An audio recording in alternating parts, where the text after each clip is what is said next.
scenes, the speaking scenes, and then they animate to that. But then with the fight sequences, we get to see them. So that's usually the first stuff I see of whatever I haven't seen yet, the new season, all that kind of good stuff, is the first stuff we come in and record is usually the fight sequences. So that is very much us looking at what's happening. Andrea Romano is great with that too, so that we get to see what it is, when we're getting hit, when we're, what kind of sort of thrusting sounds to make and all that kind of stuff. So I don't really gear up for it in any kind of a physical sense, but I do, when I'm doing the stuff, some people can do it with their hands tied behind their back. I cannot do that. I have to I make moves. They are not in any way close to what Cora does, and it's really embarrassing. And thank God that there's a room full of people on the other side of the glass that are supportive and that don't tease me too mercilessly. But I have to, if Cora's firebending, I fully am I have to. I can't not try to do something physical to match it, because I just don't want it to sound. That's not to say if I get knocked down that I fall on the ground, but I'm trying to push all the air out of my diaphragm, I'm getting the wind knocked out of me and all that kind of stuff. And I was saying in an interview yesterday or something, but the hardest thing for me to do, bar none, in that room is to act like I'm out of breath if I'm not actually out of breath. It's just so hard. For some reason, if you've actually been running, and sometimes I do jog in place a little bit, because if you've actually been running and you're panting, it's natural that you're catching your breath. If you're completely still and you start panting, you're just gonna pass out.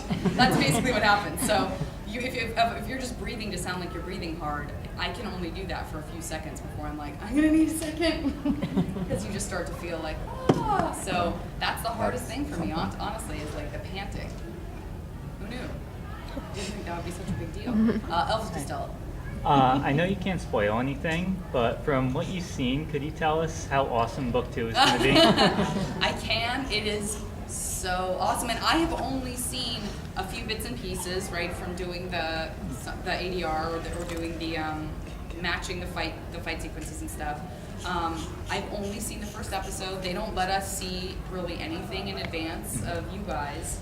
And when I saw the first episode for the first time, it was at Comic-Con with 5,000 fans. I had not seen it before. I had seen maybe 10 minutes of it total cobbled together from different things that we had to record. But and it's gorgeous. It's so good. It's so funny. Boleyn's storyline in book 2 is so funny and so good. I'm so excited for you guys to see what he gets into. Does anyone know? Has anyone read online? Has anyone talked about it? From book 2? Everything. You do? Oh, yeah. Well, you weren't at Comic-Con though, no? No, but I was paying. As it was happening, I was getting information. Yeah. You kept telling me about it all the time. So do you know what I'm talking about? I You want to think so. tell everybody? Isn't it he gets kind of in a love triangle kind of thing? As what I heard, him and Eska are kind of something's going on with him and Eska, and then kind of Asami, and just kind of this. Then Masami was born. So there's some weird romances happening, and then there's also John Michael Higgins. I don't know if you guys know who that is, but he's a brilliant comedian and improviser. He's one of those people you'd recognize if you saw him. He's pops up everywhere. He's been in Christopher Guest films a lot. He's just you'll totally recognize him. He just is in everything. He plays a character in book 2 that is a really great character. This sort of, he's not an industrialist per se. He's just a really rich guy who is involved in shipping, and so Asami has a connection to him. But he's this kind of bon vivant. Yeah, I said it. Who wants to be involved in showbiz, and so in the first episode of season 2, we get to see Boleyn kind of getting pulled into this guy's world, and we'll see kind of that. I don't know. I mean, I can't spoil anything, but there's a very funny sequence that I think will develop more as the season continues. It's such a great storyline. And then obviously the spirit world is just it's just another opportunity for them to show off how brilliant the animation is and how amazing the drawings and renderings are.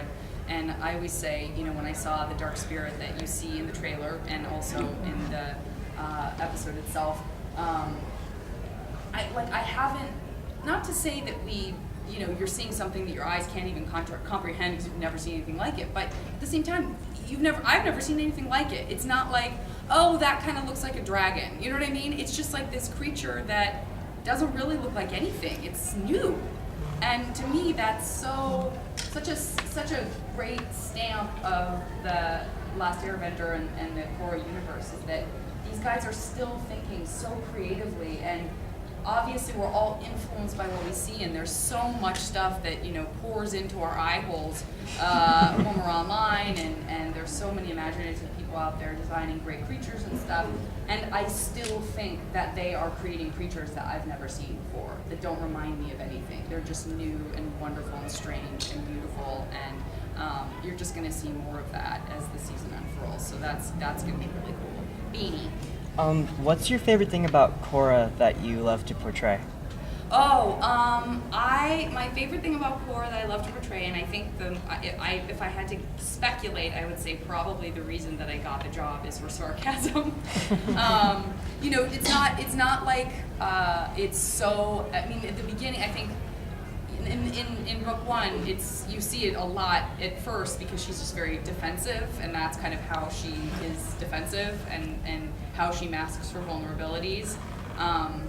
And I think hopefully as the show progresses, she's able to let go of some of that and to kind of like acknowledge the maturity that she really needs to have and the sensitivity, right, that she needs to have, because that toughness is. Like, she wants to help people, but you don't see as much tenderness. But I think that's what maybe helped me get the job, is that I do really like playing these sort of like, yeah, right, those sort of characters. Tough girls, not necessarily like tough, like they don't have to sound tough, but just a tough attitude. The sort of like, I've been there before, thanks, I think I'm good, thanks. Those sort of things. So I think that was that isn't necessarily my favorite thing to play, but I think that I have my skill in that way to thank for that. And then I think that what my favorite thing to play now is the emotion, right? Because it is something that I don't get to do in broad comedy as much. Although there's a certain amount of vulnerability in the weirdness of Carly on Burning Love, if anybody's seen that. It's a great show. I encourage you to check it out. I'm not sure where it is now because it was online and then it went to television, and so now I don't know where season 1 is, but I think you can see season 3 online. Yeah, it's got a host of really, really great comedic actors, much more famous than I am, who are just like killing it, and it's so funny. But so those two things, they're kind of the opposite of each other, but those are my two favorite things. Thank you. Who else? Other Korra. As far as your career aspirations from this point go, do you hope to keep up with voice acting, or would you rather go back into on screen in front of the camera? Well, the good news is that I can do both, and so I get to still do both. The sessions for Korra, they're very understanding. If I go book a job, I just shot an episode of the show Psych, and then an episode of the show Warehouse 13. And so they're able to, and a lot of the people that are on the show PG's been shooting a movie for like a year with Martin Scorsese, thank you very much. Yeah, it's crazy. He's like, we're just like, oh, do you even have time for us anymore, Big Shot? And so it's cool because you don't really have to choose. At least I don't have to choose. But for sure, I love doing voiceover so much. There really is nothing as magical as seeing your voice attached to something that doesn't look like you. You don't have to go like, oh, I wish they wouldn't have, like this morning, I wish I wouldn't have put that hot pink lipstick on. You don't have to think about any of that. It's somebody else making your voice come alive, and vice versa. Should I get that, or is it possible I'm getting a call? So it's cool to be able to do both, and I wouldn't want to give either one up. There's something so unique and wonderful about voiceover that I hope to do it forever. I would probably give up acting on camera first before I would give up voiceover. And hopefully you can do it a lot longer. That's the cool thing about it, is your voice doesn't change that much for most of your life. So, you know, I just worked with someone the other day who was playing like a 10-year-old girl, and she was like 65, you know? And so that's nice to see too in an industry where, you know, what your face looks like and how you age ends up playing way too big of a part in, like, you know, how much you work and all that kind of stuff. So I think it's a more organic, like pure form of acting in that way. It's like less about the superficial stuff, which I value so much. Really good question. Thank you. Okay, okay, so I'm just looking for new faces, and then we'll go back to open. You, sir, you, David Bowie Labyrinth hair. It's not, I know it's something else, but that's just gonna say all the time, 'cause I can't see your costume. Let's do those two. I'm not sure if you can answer, but at the end of book one, Laura opens up to the spiritual side and summons Aang. So I was just wondering if book two, she's going to be having more direct contact with Aang's spirit. I think, for all of you recording this, please don't fire me, Nickelodeon. I think that Mike and Brian have said yes. I think it's okay for me to say I feel that in an interview they've already acknowledged, so I'm safe. Because I can always go, Mom and Dad said! I think it's safe to say that yes, she's been able to reach the Avatar state. We will see more contact with people from the past in that way. Good question. David Bowie, I want to say I'm Hillary. Obviously, I work on hospital. Do you have a favorite bad guy on the last Favorite bad? Oh, Azula. Yeah. And Gray is a very, very dear friend of mine, and he threatening to kidnap her son and make him mine permanently. Cutest kid in the world. She's amazing. She's amazing, and she's an example of somebody who is a phenomenal actress, but just decided to do voiceover. She's gorgeous, as I'm sure you all know, but she just lives in that world to the point where, like, she literally does not have time to do anything on camera if she wanted to. She's booked every single day. She It's has plenty of time crazy. for great social media, though. She Follow her. does. She's Hilarious. so funny. That's another great point too for those of you who are interested in getting into voiceover. You know, Phil Lamar gave some great advice, and Dee Bradley Baker has a great website. We talked about that on the Avatar panel last night.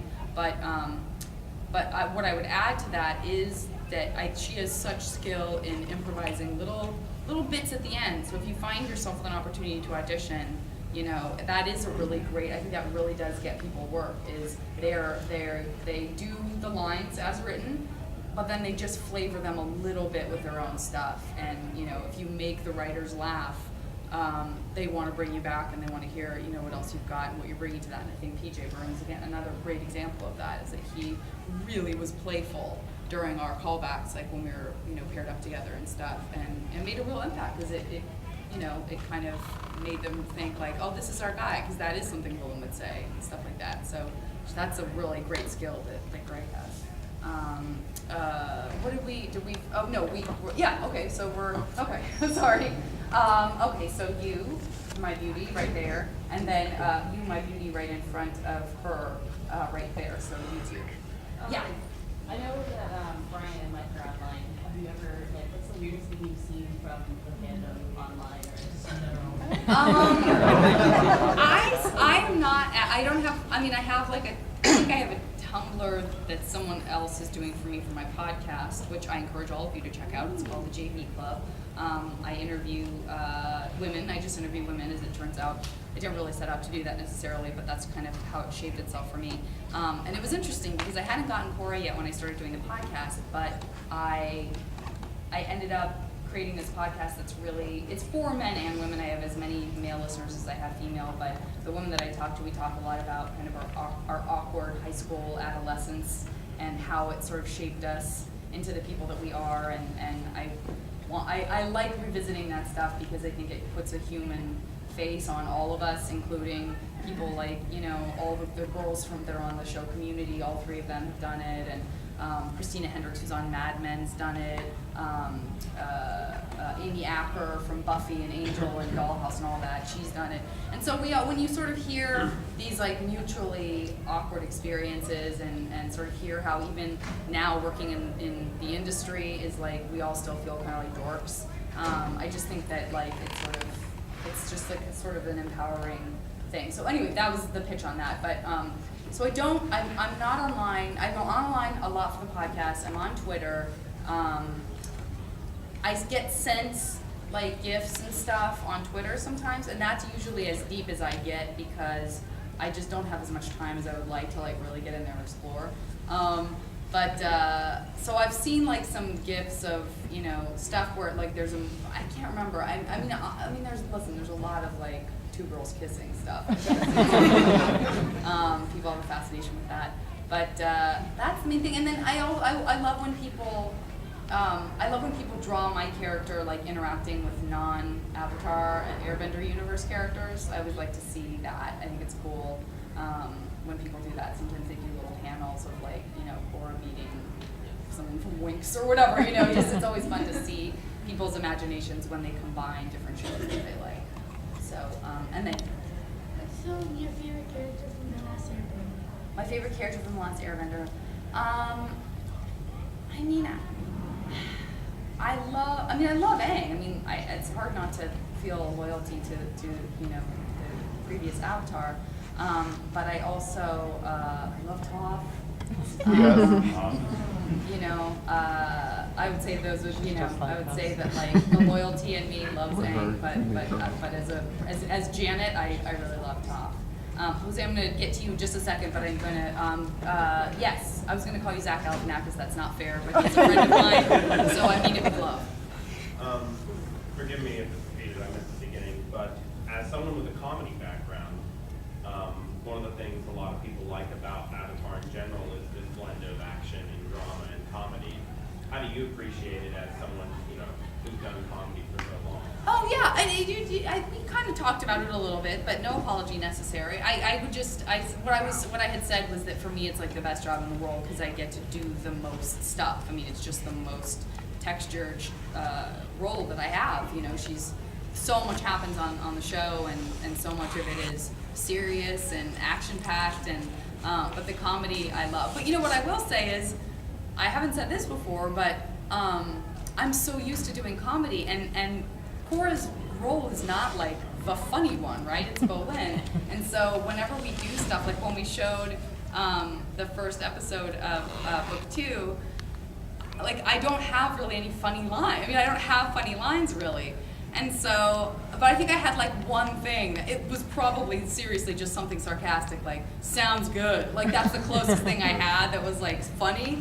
And that line happened and like, no one laughed. Because it's not like a laugh line.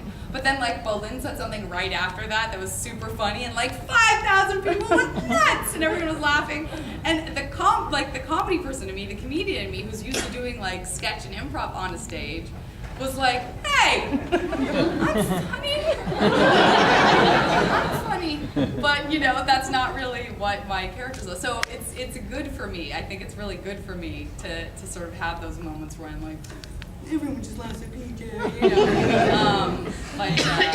But I love that the show is funny. You know, I love that the show is funny. I giggle so much, and I love the animals. Please don't get me started on animals. I'm freaking out that they finally made the little pabu that I got.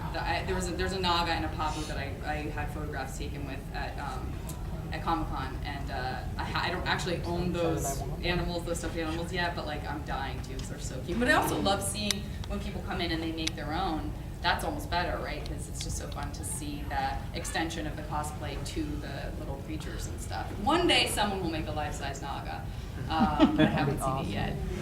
Yes? Did they finally answer who is Hoff's husband in book 2? I honestly don't know. If I did, I still couldn't say, but I can't remember. I just can't remember. Again, because now we're in book 4, but yeah, I can't remember. Which is, again, good, because I wouldn't, if I couldn't give that spoiler even if I could remember. Yeah, when you first got cast as Korra, did you know how big it was going to be, like the fandom and the reception? I didn't.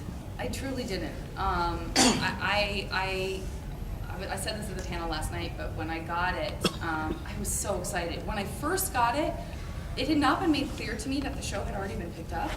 And in Hollywood, you know, you get really used to shooting like a single thing, just a pilot that no one ever sees. and usually they don't get picked up. I mean, the numbers aren't great for stuff like that. So I've been in, 10 pilots that just never got picked up and went on the air, whether it's on network or, on a cable show or whatever.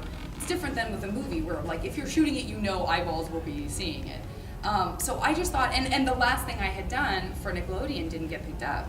So I just thought I really thought it was a pilot. I think maybe somehow I hadn't been told or something, but, or maybe I was just trying to protect my heart because, sometimes when you audition, you're like, I can't get too attached to this, or like you book a pilot and you're like, no one's ever gonna see this, I better, prepare for that now.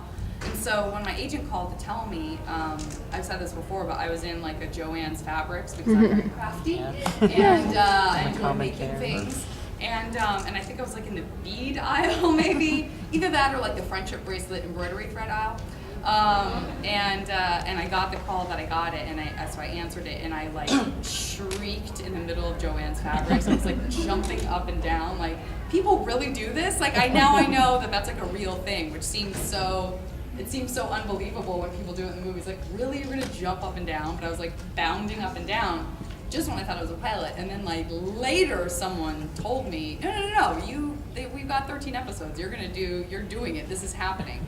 And Sarah Noonan, the casting director at Nickelodeon, when I came in to record the first thing, like grabbed me and hugged me, and I of course was crying. And she said, do you know what you're in for? And do you know that this is a really big deal? And you're gonna start going to cons and stuff like that. And I was like, kinda. I mean, obviously I loved the show and I knew that it was popular, but because I'd never been to a convention and I wasn't online in the sort of fandom world, you don't really know until you're experiencing it. But like, what a joy, yeah, just amazing. Yes. What's your favorite bending and why? My favorite bending and why? That's always a tough one for me. If I have to choose an element, I do choose water.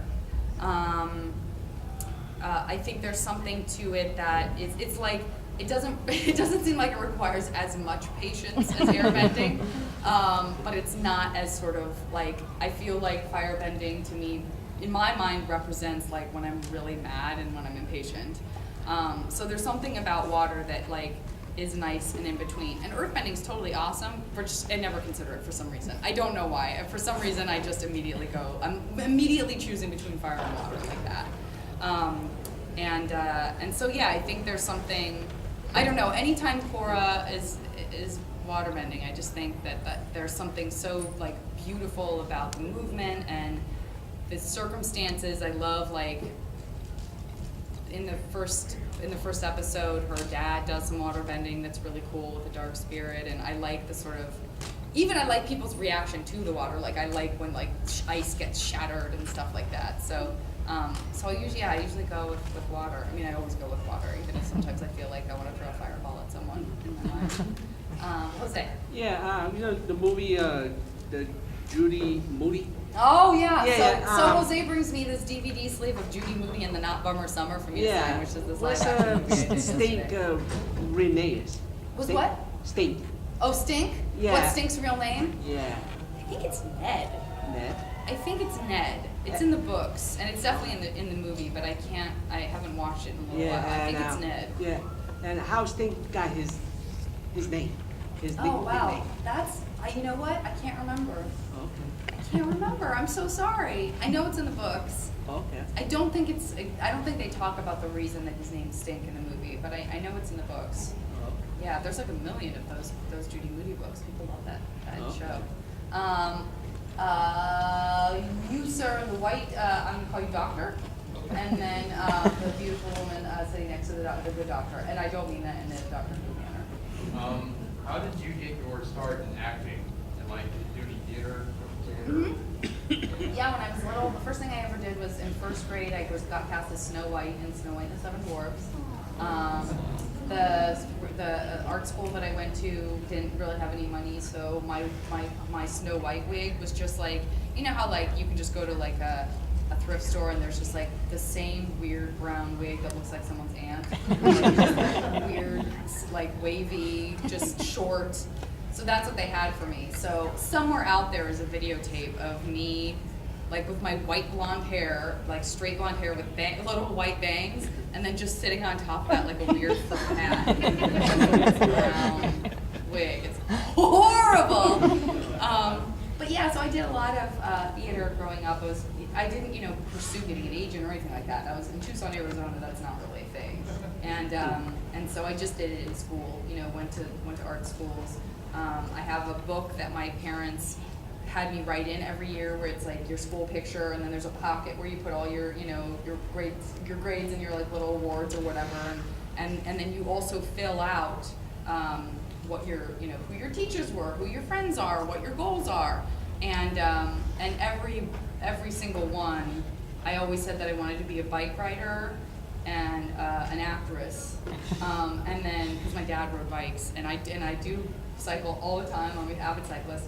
And then my mom was a French teacher, so some years it would be like I added French teacher in there, and some years I added writer because my dad's also a writer.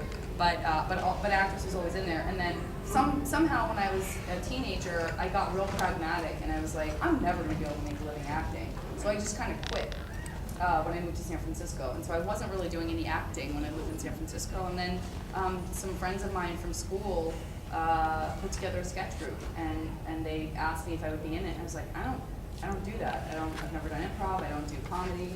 And they were like, you're funny. We'll figure it out. We'll just kind of do it. So we did, and that's what got me back into it. But I had a real hiatus there of several years where I just wasn't even acting. But yeah, just classes. Yeah, classes in school. Yeah. I know we have to wrap up like now. So maybe 2 more questions after this, but I'll do a speed round of those 2 questions after yours. We get to see more of Aang. You will get to see more of people's families. I can't really say more than that. But you will get to see more families, and you'll see, I think, some connections to the first series. Yes? Anything about the project or job that was particularly unexpected or surprising? Unexpected or surprising? Other than the stuff we've already talked about, probably not. Definitely, like, just being a part of this kind of community has been, like, so amazing. And you can't, like I said, you can't really plan for how it's going to feel until it's happening. So that's always a surprise. I don't think that I really understood fully how long it takes to make an episode, but I'm very happy because, as you know, there's 4 books. And so seeing something with an end in sight is incredibly depressing when it's something that you love as much as I love this.